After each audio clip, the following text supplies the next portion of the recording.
गोंदिया जिल्ह्यातून राष्ट्रीय महामार्ग क्रमांक 6 जातो। या मार्गावरून मोठ्या प्रमाणामध्ये वाहतूक होत असते। अशातच रायपूरवरून हैदराबादकडे जाणारी कॉन्केर ट्रॅव्हल्सची बस क्रमांक CG04 NS 7776 ही 25 ते 30 प्रवासी घेऊन हैदराबादकडे रात्री 10च्या सुमारास जात असताना राष्ट्रीय महामार्गावरील सौंदळ येथे रेल्वे फाटकाजवळ या बसने अचानक पेट घेतला।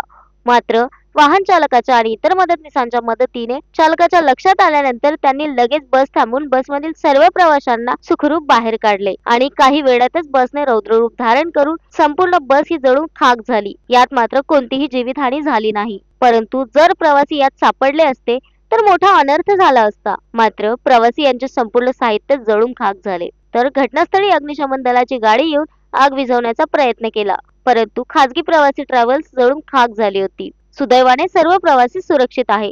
Sunil Kawade, the sting operation news, Gondia.